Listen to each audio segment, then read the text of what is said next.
Good day mga katubig! Welcome sa aking mini fish farm, Aqua Fish Zone. Unang-una po, nagpapasalamat po ako sa mga nakapag-subscribe at nag-like po sa aking first at second video. At sa mga hindi pa po nakakapag-subscribe, please click the notification bell at please subscribe button. At mag-leave na rin po kayo ng comment sa baba, below po. Thank you! Ang topic po natin ngayong araw ay manghuhuli po tayo ng kitikite. Sasamahan po natin yung kasang katropa natin na marami raw sa kanila eh.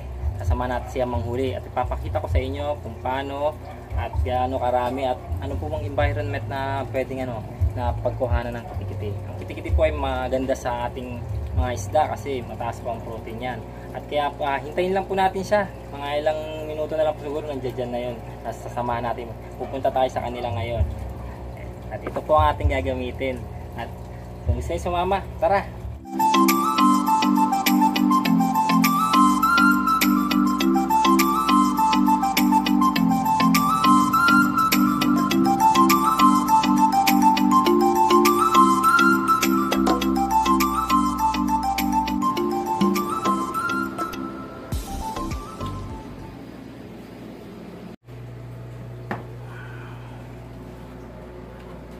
Yun, under na, let's go. Punta natin yung natin, yung kabirds natin.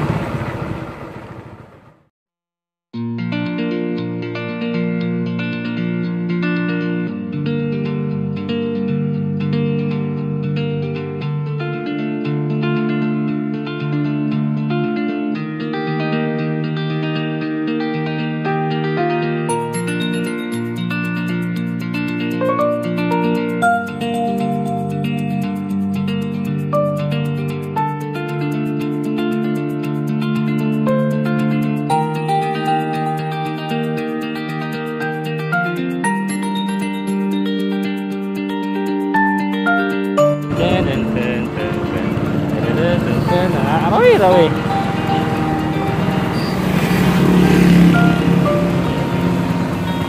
Pasok na kami sa lugar nila. Ayan, dun. Hirap tumawid. Tawid kami.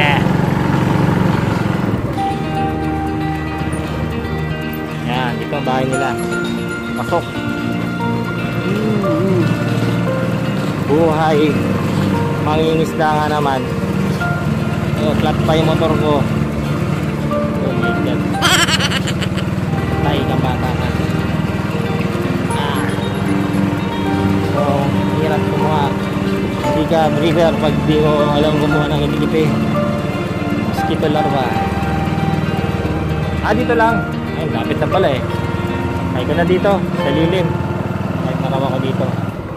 Yun. Lang, park lang ako. Nice, dito na kami.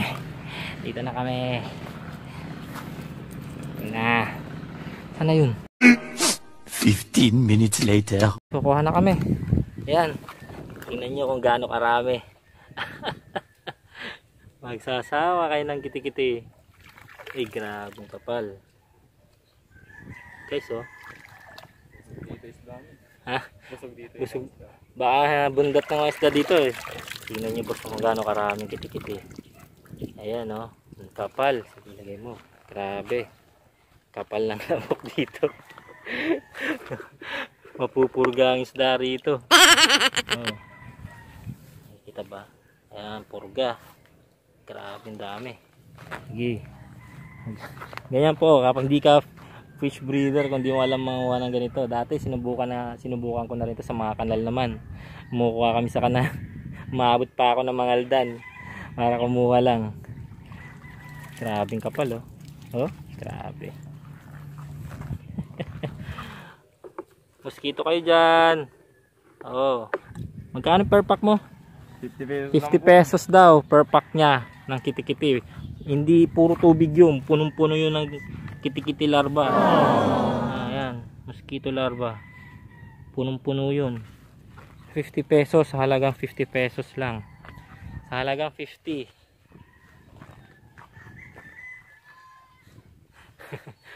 Yan, ganyan sila kumuha. Kaya huwag kayong magtataka kung bakit mahal ang mga paninda ng mga ganito, kasi mahirap pong kunin. Hindi basta-basta. Tiyaga lang talaga. Pero lahat yan na-try ko na rin, pati dap niya. Ngayon pinapakita ko lang uli sa inyo kasi mga newbie hindi nila alam kung paano, kaya wala na mga nagtatanong. Yan, noon kami ganyan. Ngayon sila naman mga newbie. Oh. Para maranasan nila. Lahat ata dadaan dyan, pero yung iba hindi naman ata dumaan eh. Kaya subukan natin sila. Guys. Lipat kami ng daw ng pwesto, mas marami pa.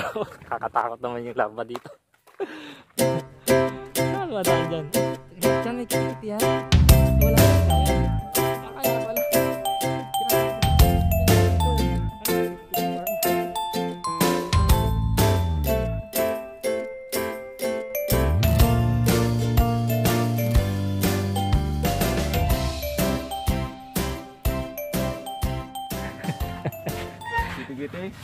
Giti-giti daw, boss. Lipat kami ng pwesto. Dito naman daw kami. Mas marami dito. Yan, masukal, masukal. Mahirap na, maingat lang ba mahulog. Yan. Saka po kami ng kiti-kiti. Ito po, kiti-kiti farm niya. Ito ang kiti-kiti farm. Medyo yata, no? Grabing dami. Makikita nyo lang ng malapitan. Magpakawala ka lang. Eh dati nga kung abot pa ako dun, naghahanap ako oh. Wala. Ito ang huli niya oh. Dami oh. Kaya nga eh.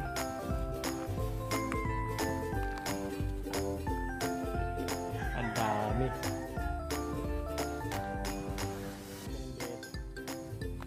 Ganda-ganda niya. Nagsawa ka ng dap niya eh. Kali ko rin sa ganyan. Dinadala ko pa yan ng ano kung saan nakarating yan, ng Aldan. Mabot ng mga Aldan oh. Hindi, ayan mo. Ayun, grabe. Nagsasawa. Oh, yung mga may gusto ng kiti-kiti. Kiti-kiti kayo dyan. Kiti-kiti kayo. Yan. Pinesto na namin, huwag lang mahulog. Mahulog. Ang gagawa mo. Sa pwesto, yan ang pwestuhan po ng ano, ng fish breeder. Oh, yan po, akala nyo napakadali. Napakahirap po. Kaya huwag nyo pong babaratin ang mga paninda ng mga breeder. Mga magiti-kiti. Hindi lang basta-basta ang panguhuli. Pag nahulog pa yan dyan. Makakakain niya ng kiti-kiti. Ayan.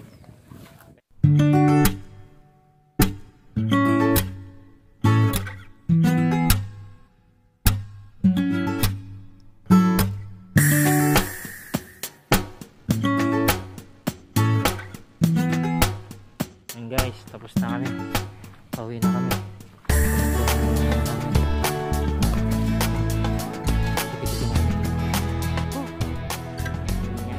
Huli niya, hindi ko huli. Yan pong huli niya. Init dito. Pero doon maganda, sarap matulog. Yan pong huli niya at hindi ko huli. Tandaan niyo yan. Pinakita ko lang kung paano niya hinuli at gaano kahirap mahuli guys. Uhugasan pa yan. Hindi lang basta-basta hinuli tapos papakain na. Ganyan. Kasi baka may dalang sakit o ano, makakaway mga isda natin. Uhugasan na mabuti. Yan, mahuli niya. Nalagay ko. Hindi ko na nilagay sa supot. Yun guys. Alis muna kami. Ayan na siya. Okay, bye. Bye. Ayan. Ayan muna kami. Andito na ako. Kiti-kiti. Init. Kumuha ako ng kiti-kiti. Ayan po. Wala ako. Kiti-kiti na ako. Dito na po ako sa bahay. Kiti-kiti. Hintayin natin yung may-ari. Sana siya. Yung balde niya, nasa akin yung balde niya. Dito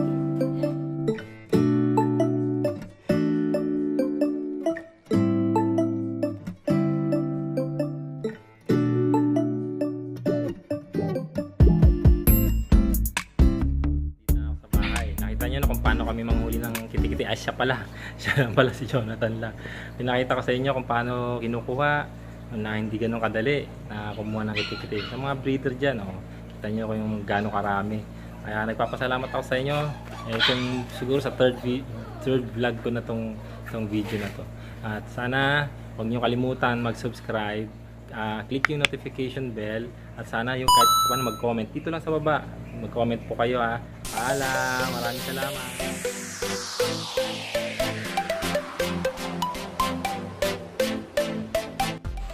Shoutout Joe Miller Ferrer ng Baguio. Shoutout sa iyo, tol. At kay Sean Atienza, shoutout po.